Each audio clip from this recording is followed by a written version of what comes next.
Greetings, and welcome to the Build-A-Bear Workshop First Quarter 2020 Earnings Conference Call. At this time, all participants are in a listen-only mode. A brief question-and-answer session will follow the formal presentation. If anyone should require operator assistance during the conference, please press star 0 on your telephone keypad. As a reminder, this conference is being recorded. It is now my pleasure to introduce your host, Allison Malkin of ICR. Thank you. You may begin. Good morning. Thank you for joining us. With me today are Sharon Price John, CEO, and Voin Todorovic, CFO. For today's call, Sharon will begin with a discussion of our first quarter 2020 performance, as well as our positioning and actions in response to the COVID-19 pandemic. After, Voin will review the financials in more detail. We will then open the call to take your questions. We ask that you limit your questions to one question and one follow-up. This way we can get to everyone's questions during this one-hour call. Feel free to re-queue if you have further questions. Members of the media who may be on our call today should contact us after this conference call with their questions. Please note, the call is being recorded and broadcast live via the Internet. The earnings release is available on the Investor Relations portion of our corporate website. A replay of both our call and webcast will be available later today on the IR site. The COVID-19 pandemic continues to have a significant impact on our operations, cash flow, and financial position. The uncertain and dynamic nature of current conditions and its ongoing impact could materially alter our outlook. I will remind everyone that forward-looking statements are inherently subject to risks and uncertainties. Actual results could differ materially from those currently anticipated due to a number of factors, including those set forth in the Risk Factors section in the company's annual report on Form 10-K. We undertake no obligation to revise any forward-looking statements. And now, I would like to turn the call over to Sharon. Good morning. Thanks for joining us today. I would like to update you on the current status of our business and our plans for the coming months. As you are well aware, globally, COVID-19 has disrupted the way families, friends, and colleagues interact with each other, including how they shop and what they do for entertainment. This has significantly impacted not only our business, but the global economy overall. However, we believe that Build-A-Bear is well positioned to both manage through this crisis and to emerge for future growth as we work to accelerate strategic changes that have been previously initiated. In fact, as we've consistently shared, we've been executing a strategy to build on our brand strength and diversify our retail channel, expand digitally, and add incremental profitable revenue streams. Our goal has been to leverage the synergy between retail and intellectual property initiatives to profitably grow the entire business. We have been methodically upgrading systems, adding talent, and aggressively managing change within the organization given the backdrop of a rapidly evolving retail, consumer, and geopolitical environment. That fluidity and flexibility has never been more relevant than in the circumstances that we currently face. In addition to a sound strategy, upgraded foundation, and enhanced infrastructure, on the onset of the pandemic, we were in a positive cash position with no borrowings on our credit facility. We believe that our strategic repositioning that has been underway will be vital to surviving and ultimately thriving in a new world normal. Our advantages include our powerful brand with high consumer awareness and affinity, a passionate and engaged consumer base with over 8 million accounts opted in for marketing communications, high optionality on our retail store portfolio with over 70% of leases up for renewal in the next 3 years, a rapidly growing e-commerce segment that is leveraging the expanding digital economy and reaching a broader demographic of affinity and adult gifting segments, and the groundwork in place to further leverage our intellectual property through new revenue streams, including outbound licensing, wholesale, and entertainment. As we discussed on our year-end call in March, in addition to a stronger cash position, we ended fiscal 19 with growth in total revenues and improved profitability.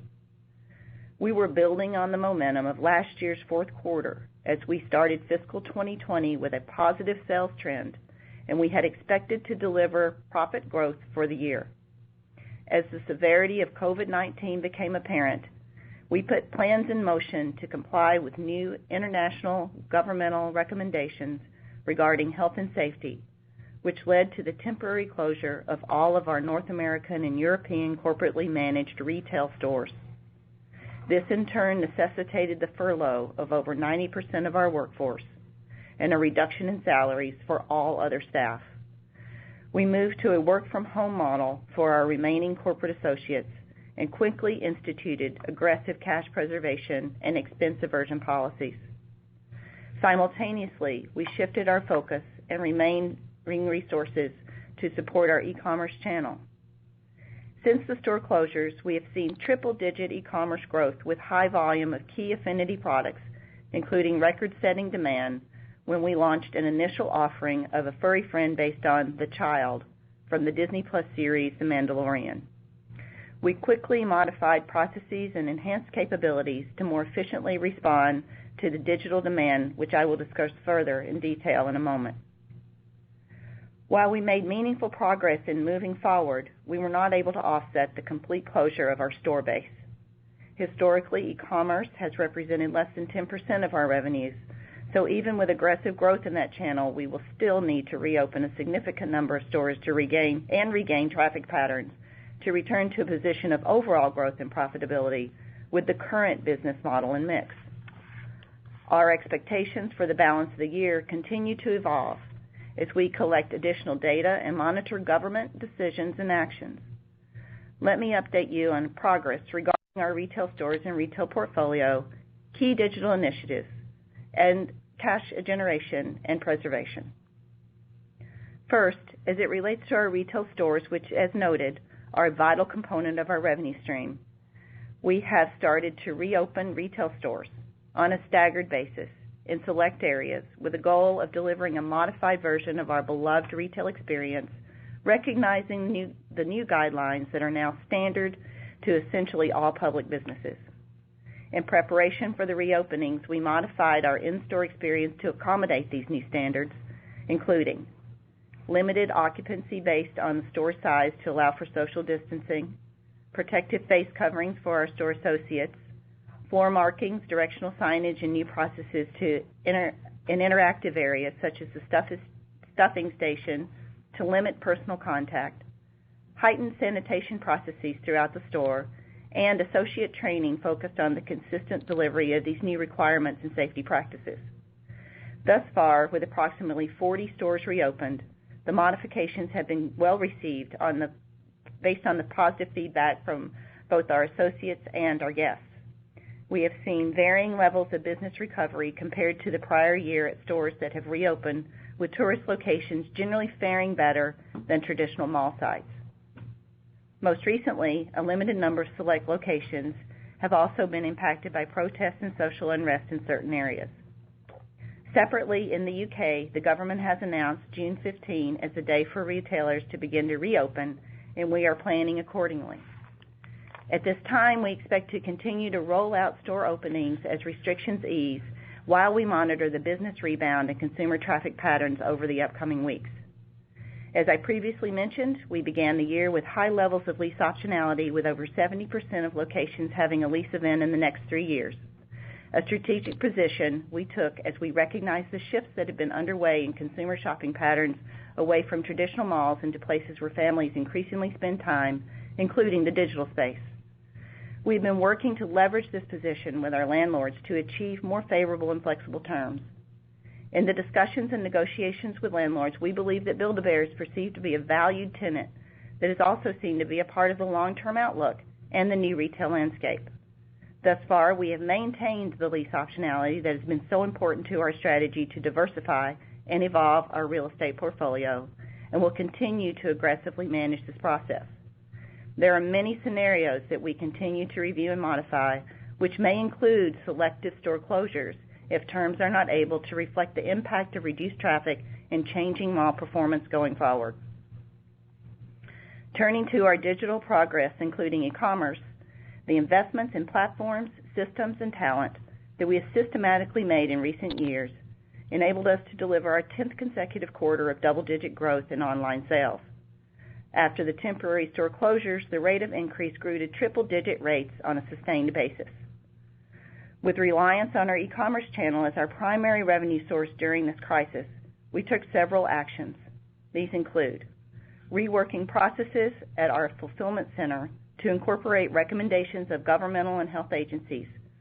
While this initially negatively impacted our order processing time, as the teams adapted to the new requirements, we also made additional changes to improve our processing, such as with our heightened e-commerce volume, we quickly made modifications to our fulfillment approach to expand dedicated assembly lines, utilizing simplified bundle offers specifically designed to service certain high-demand items, which increased throughput and overall efficiency.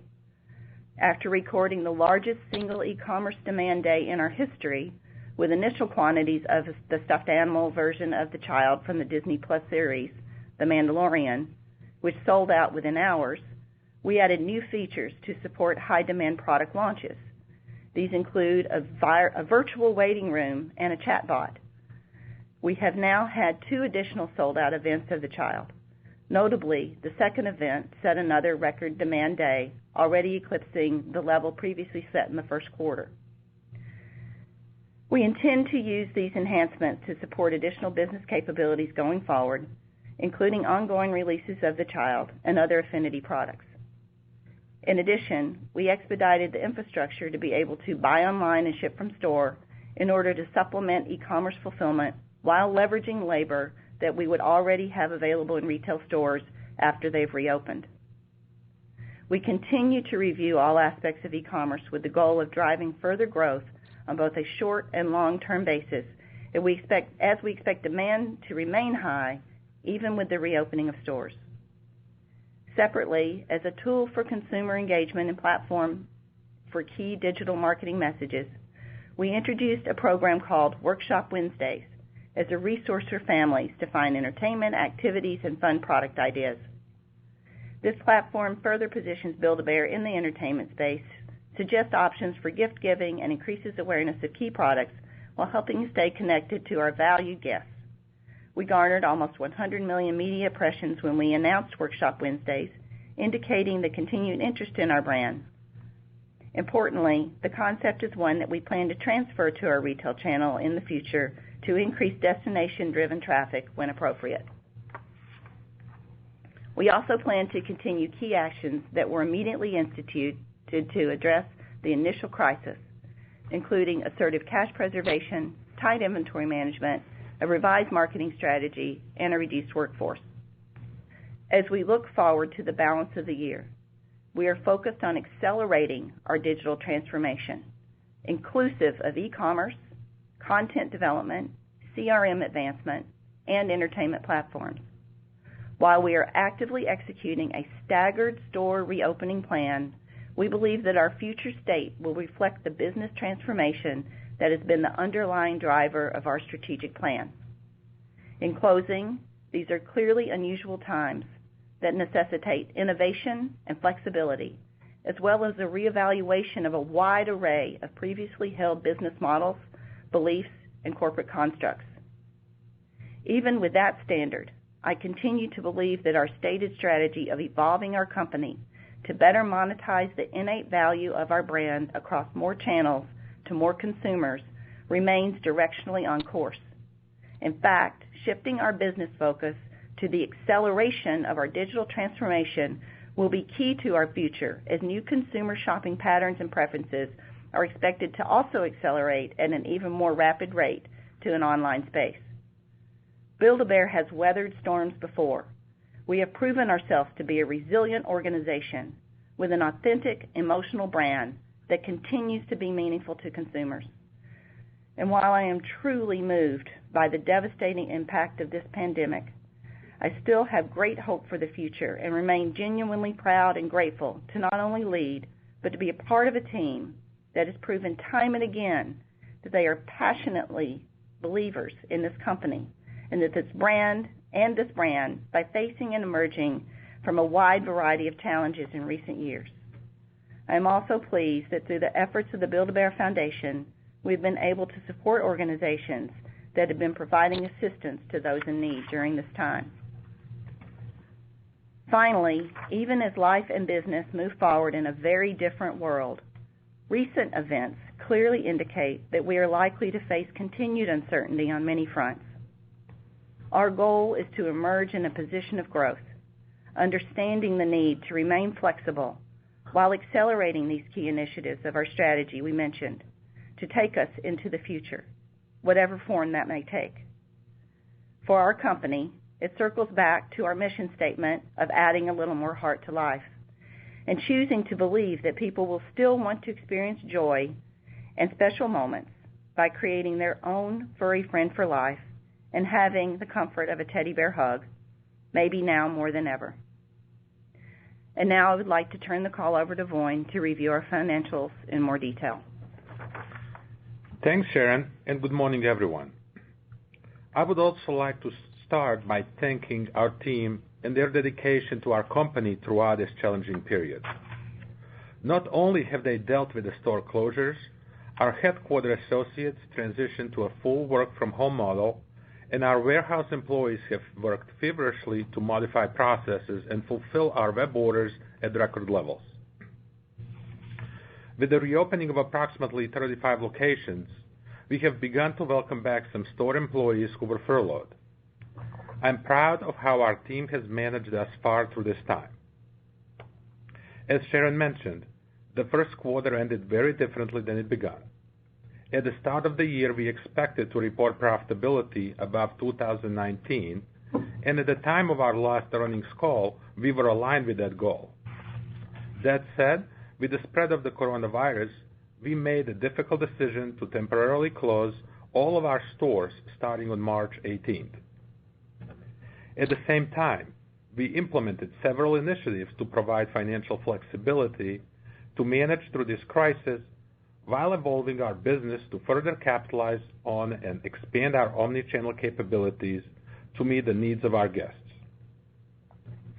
As it relates to containing costs, and as previously announced, during the first quarter, we took several actions, including furloughing over 90% of our employees and reducing compensation by 20% for all employees not on temporary leave, including our executive officers. We also eliminated the annual cash retainers for all non-employee directors serving on the board for the first quarter. In addition, we delayed full payment of bonuses earned by executive officers for fiscal 2019 and 80% of such bonuses for associates, as well as delayed the payment of our contribution to our 401k plan, as we shared in 8K filed with the SEC on March 27th. Separately, we generated savings from a reduction in marketing expenses and the extension of payment terms, among other areas. As of the end of first quarter, we had not made any cash payments for April store rent, and while the expense was appropriately recorded, we are in active discussions with our landlords to obtain some combination of rent abatement and deferral on an immediate basis and more favorable and flexible terms going forward. As Sharon noted, we maintain high lease optionality with over 70% of our leases coming up for renewal in the next 3 years, including approximately 120 locations with natural lease events before the end of this fiscal year. While the vast majority of these locations have historically been profitable, we have the flexibility to accelerate store closings if store traffic and profitability do not meet our expectations going forward. Over the past few weeks, we have reopened approximately 35 stores where governmental orders have been lifted or relaxed, and we currently expect to have the majority of our locations open by the end of second quarter. As Sharon noted, most recently, a handful of our stores were negatively impacted by local protests and social unrest. We continue to run multiple scenarios and to maintain tight control of expenses, as the situation remains fluid, and thus our rollout schedule may change. As we open stores, we are monitoring traffic patterns and sales recovery. In May, While relatively small in number, reopened stores recaptured approximately 65% of their sales from prior year. This rate improves when the web order fulfillment from our Buy Online, Ship from Store program is added on. Notably, in the past 2 weeks, the sales performance has improved, although there is a wide variability, with tourist locations meaningfully outperforming the average. The investments we have made to elevate and upgrade our website and e-commerce platform, along with our partnership with Salesforce and technology upgrades, have been critical as we navigate through this time. Unlike many other retailers, e-commerce is a highly profitable channel for us, as we benefit from low return rates and minimal discounts. In fact, EBITDA margin in this channel is better than the higher end of our store four-wall EBITDA contribution margin. Post-store closures, our web demand has gained momentum, posting growth at triple-digit rates. Moving now to review of the preliminary first quarter results. I want to note that our GAAP results include $6.3 million in non-cash pre-tax expenses, comprised mainly of estimated store asset impairments, foreign exchange losses due to the fluctuation of the British pound to the US dollar, and we also recognized additional bad debt expense. In addition, we recorded $3.3 million tax valuation allowance taken on our deferred tax asset, which also has no impact to cash flow. While my remarks will focus on our adjusted results, you can find our GAAP results and reconciliation of GAAP results to adjusted results in our press release that we issued earlier this morning. In total for the first quarter, total revenues were $46.6 million compared to $84.4 million in the first quarter of fiscal 2019, reflecting the temporary closure of our stores midway through the quarter. Retail gross margin was significantly lower compared to prior year, as it includes full occupancy costs for 13 weeks, while we only had sales from stores for approximately 6 weeks. However, during the quarter, merchandise margin was up compared to the prior year, driven by low promotional activity on our website. SG&A was $26.7 million, down $9.1 million from the first quarter of 2019, driven by lower store and corporate payroll due to our COVID-19 mitigation efforts during the last 6 weeks of the quarter. SG&A includes approximately $3 million in payroll expenses related to the pay made to furloughed employees across countries, which we expect to be partially offset by government reimbursements. In addition, we recorded bad debt expense of $600,000. Adjusted pre-tax loss was $12.4 million. This compares to pre-tax income of $2.4 million in the prior year. Turning to the balance sheet. We ended the first quarter with cash and cash equivalents of $21.9 million with no borrowings on our credit facility. This represents an increase of $1.6 million compared to the end of the first fiscal quarter in 2019. We ended the first quarter with approximately $53 million of consolidated inventories, down about 5% from the end of the 2019 first quarter. We are comfortable with both the composition and level of our inventory. We will continue to manage our inventory prudently as business conditions evolve and normalize, and we currently expect inventory to be down at the end of the fiscal year compared to fiscal 2019 year-end. We will continue to stay focused on working capital to ensure that we have financial flexibility to navigate during this unprecedented time. We believe with our current cash position and the actions taken to reduce expenses with continued disciplined expense and cash management, we will have sufficient liquidity for the next 12 months. Separately, as we reported yesterday, we amended our credit facility with U.S. Bank which will now expire on September 30th of this year. Although we do not expect to draw on the credit line during that time. We expect to secure additional financing during the second quarter, which could include a new credit facility, government loan, or monetization of our warehouse asset. This decision will be based on the solution that will give us the most flexibility at the lowest cost.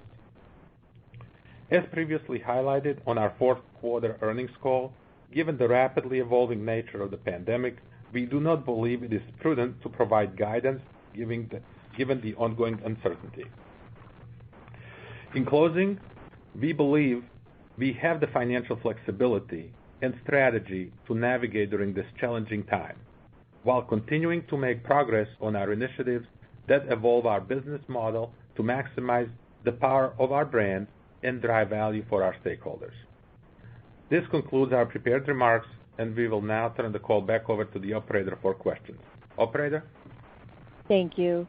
We will now be conducting a question-and-answer session. If you would like to ask a question, please press star one on your telephone keypad. A confirmation tone will indicate your line is in the question queue. You may press star two if you would like to remove your question from the queue. For participants using speaker equipment, it may be necessary to pick up your handset before pressing the star keys. One moment, please, while we poll for questions. Thank you. Our first question comes from the line of Eric Beder with SCC Research. Please proceed with your question. Good morning. Good morning, Eric. Hi. When you look at, so the online business has been really strong, higher margin. When you look at it going forward, I know it's been under 10%. Where do you think it needs to go longer term? And how do you look at the potential for savings by doing buy online, ship from store in terms of allowing you to be more productive? Yeah, great question, Eric. Hope you're doing well. I'll start with a little bit of set the stage, and then Voin may have some additional comments on this. Of course, this year, we'll probably have our largest e-commerce year in our history, and it is likely to be a much larger percentage as a total percent of revenue. But that's obviously in an unusual circumstance on a lower base. So with that being said, I just want to be cautious of how much we overstate the future sales, e-com sales as a percent of total business for this year. But if there's a silver lining in this, I think that, as I noted in my remarks, it has identified and shined a light on a much broader opportunity, even though we sort of innately knew that we had some e-commerce runway. It's much greater than I believe that we had anticipated. And this has accelerated our advancement of a lot of things that had been in the queue for us to do from a digital transformation perspective. And in this odd way, because the stores were closed, we shifted all of our IT focus, our creative focus on driving those e-commerce sales, and unlocked a lot of potential there as we look forward. And yes, the buy online, ship from store could be a key component of that. We've talked about this before, of the creation of 200, 300 tiny warehouses scattered all over the country, and that's ultimately what our stores could become. And it services us in many ways. One, from a labor perspective, labor utilization perspective, even if traffic might go down a little bit, we can shoot those orders out and have our bear builders work on fulfillment. Additionally, with the next phase of technology, we will be able to ship the product to the stores with the right approximation to the delivery space, so it could even decrease our delivery dates and stretch out certain gift-giving time periods to, adding 2, 3, 4 more days onto time periods that we would otherwise have to cut off deliveries, which could be significant volume for us, particularly during Christmas. So, Voin? I think you covered it really well, and we continue to make investments, as we said, in our partnership with Salesforce to really continue to make strong investments and continuous investments in this channel, as there is a big opportunity. we do have a really strong margins in this particular channel. As I mentioned earlier, we do have a business model where our web business really has a low return rate, as well as, we are not very promotional. So we continue to drive some of those initiatives because we believe this is going to be the future as we continue to work with Salesforce suite of services and different clouds that have been implemented really to help drive some of these things that Sharon's been talking about to really make the omni-channel experience, and that our guests are going to be able to really shop both online and in stores. And some of those capabilities are still being in early stages, and some of them are going to be coming on as we continue to open most of our fleet. Great. And just for a follow-up, do all the stores work in this new world of spacing and different types of formats, other pieces? Do all these stores still make sense in terms of both the amount of stores, but in terms of can they physically work in terms of providing a healthy experience for a grandson and a grandfather going out to get a bear per se? Also great question, Eric. We started this process within days of the shutdown, recognizing that the new world would be very different, and that we have, unlike a lot of retailers, which generally is a competitive advantage for us, a very interactive, engaging experience. So we started building and testing processes to assure that we were meeting CDC and governmental standards early on, and of course we went through the wide variety of formats that we have to be able to do that.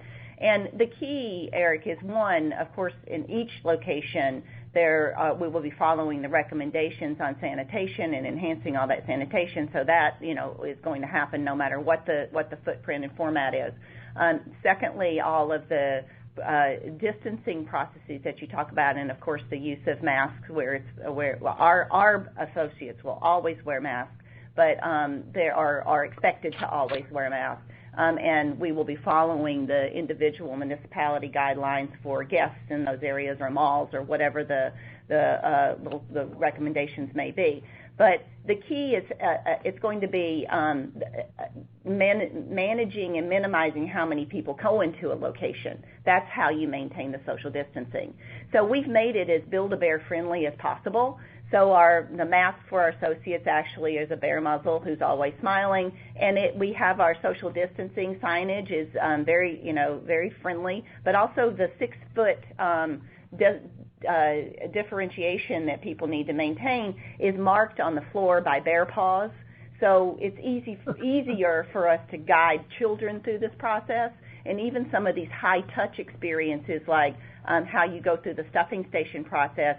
We have a place where the consumer can place the bear, step away, the bear builder steps up and gets the bear, stuffs the bear, and they go through the same process but over 6 feet apart.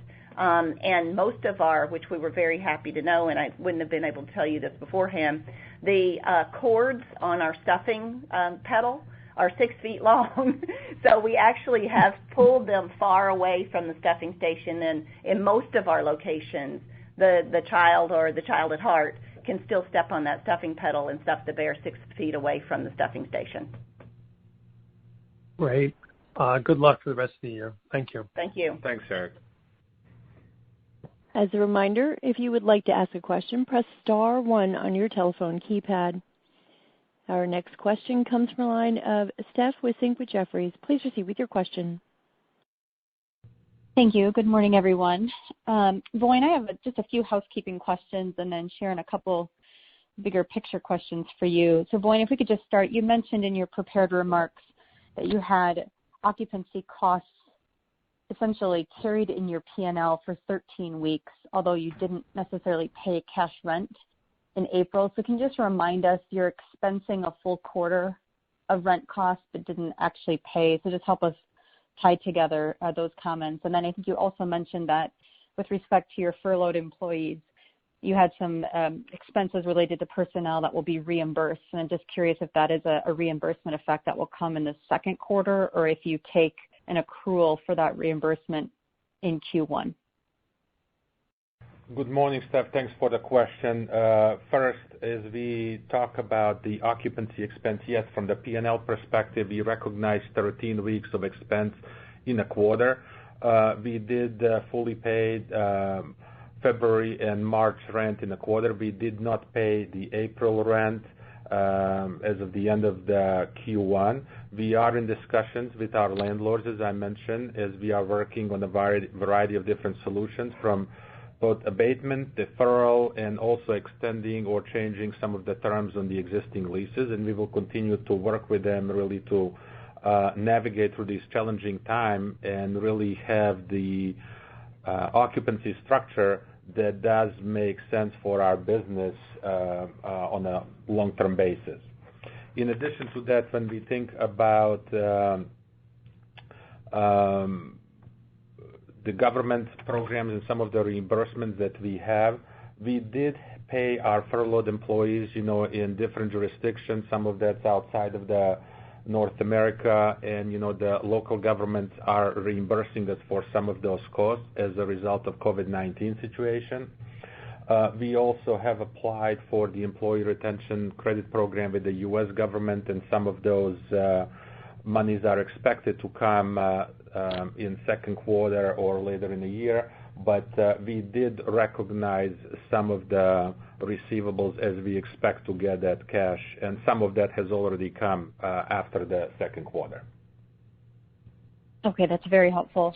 And then Sharon, my two questions for you. One is just related to a prior question. If you think about the post-COVID or new normal experience in your stores with distancing and other measures of safety, how do you think about the throughput of your stores into the future? If we're operating in a more constrained volume basis over the next couple of years, does that change the way you think arithmetically about your store performance and the overall fleet? Does it change the mathematics of the number of stores that you need? How should we be thinking about the fleet performance separate from e-commerce? Yeah, I mean, Stephanie, that is that's the multi-million-dollar question. But the challenge right now is as we both closed our prepared remarks, is just incredible amount of uncertainty on what will the traffic be, how can we manage this throughput, how long will these procedures and recommended changes last. In its current form, clearly, our throughput is likely to be less, even if the demand was there, simply because of how long it takes people to go through the process, and the fact that in some of our stores we may have one cash wrap closed down or a name me station closed down because of social distancing guidelines.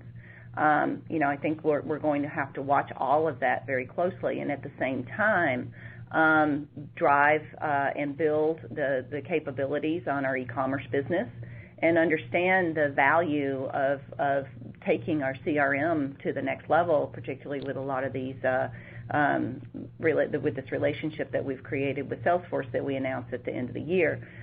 Because that customer relationship management and the 360 consumer approach provides us with both additional ways to engage with the consumer, but gives us a venue to remind that consumer of additional reasons to think of Build-A-Bear, particularly from affinity products and gift-giving products. So while the stores will, we believe, remain an important part of why you create the affinity and the love for the brand from the beginning, once you've created that relationship with our brand by going through the process, you at least in our recent experience, the online engagement and the approach that we have online is apparently incredibly satisfying for people as well, when they want their Build-A-Bear and they want a new furry friend or want to engage with our brand. That the virtual experience seems to be of great desire. So we have opportunities to continue to enhance that, and as we are monitoring what is happening from the governmental perspective, when we might see some of these restrictions relaxed, we will be responding accordingly. The bigger question, Steph, is and this feeds into the lease optionality, is this just, no matter what happens on throughput, how many stores do we need? And how much flexibility do we have to respond to this new environment? And the truth is we have a tremendous amount of flexibility. With 70% of our leases with natural lease events, we won't have to buy out a lease. We're in a leverageable situation here. And 120 of those leases, as Voin mentioned, are up before the end of our fiscal year. We have an opportunity, if we so choose, if we cannot reach the proper flexible or variable type of rent that we believe is necessary for partnership looking forward in this physical retail environment, we may end up with a very different type of footprint. But at the end of the day, it will still be important that we manage the two sides of this coin of recognizing the original strategic insight of that experience feeds our ability to drive these other revenue channels, whether it's e-commerce or it's entertainment or it's outbound licensing, which then feeds the retail store environment. So, I'll just also add a little bit there too as well. We also recognize that at least in the very near-term future, some of these experiences and events that we tend to have at Build-A-Bear, we will have to manage those and have to think of those in a very different way, whether that's National Teddy Bear Day or some form of the new versions of Pay Your Age Day. We're looking at different ways to do that don't create crowds before it's appropriate. Okay, that's helpful. And then my last question is just with respect to the success you've had not once but twice now with the Mandalorian and the Child. Does that also reshape the types of brands and properties and events and that affinity audience that you think about in terms of expanding the TAM? Are there other opportunities like that in the pipeline, whether it's through licensing or through your own brand creation, that you could create a much more robust offering online only for big key milestone or tentpole events in entertainment or other areas that you've learned now through this experience that there is an affinity customer and an audience for your brand in that form factor? Well, we already knew there was an affinity customer and audience, and that affinity customer was very robust and growing and willing to buy our products online. We significantly over-index with our adult consumer and our gift-giving consumer on e-commerce in the past, and now it would be even more so if we ran that specific data, I'm sure.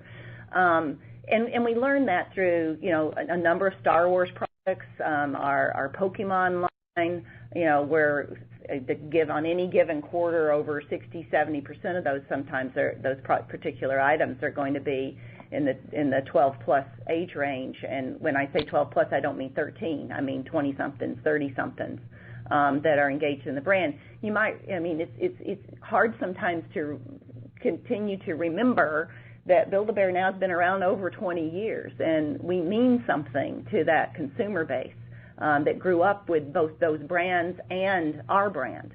So the mashup of those two beloved characters, whether it's the affinity for a certain, Pokemon, a Pikachu, let's say, but in the Build-A-Bear form, takes a special meaning for people that's beyond what a Pikachu in a different form. And so, yes, the Child is a perfect example of a lot of different elements coming together at the same time that proves this point in a really powerful way.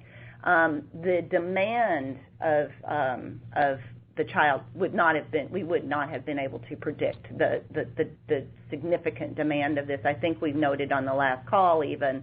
We had well over 250,000 people sign up for notification when the Child was going to be available. So just that type of raw, sheer volume, much of which was not a part of our Build-A-Bear family of great benefit, as you might imagine now and moving forward.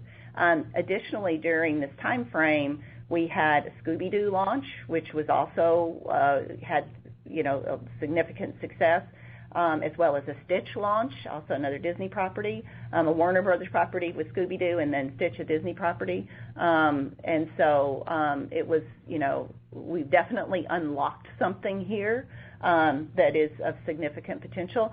I want to give the IT team and the marketing team and warehouse guys a little bit of credit here. Within weeks, they put in the virtual waiting room so we could manage this demand. And we also put, like you might get on, when you're buying a concert ticket, because there was so much of a crush of requests to purchase these products. And we were also able to put in a chat bot to help our guest services team manage the enormous volume of questions and comments and requests on the timing of their order and delivery. So those two assets now will allow us to drive a lot of, I guess what we call concentrated volume in these types of items. That's great. Thank you very much. We have no further questions at this time. Ms. John, I would now like to turn the floor back over to you for closing comments. Thank you so much, and thanks everybody for joining us today. We look forward to providing further updates on our next call following second quarter. Ladies and gentlemen, this does conclude today's teleconference. You may disconnect your lines at this time. Thank you for your participation, and have a wonderful day.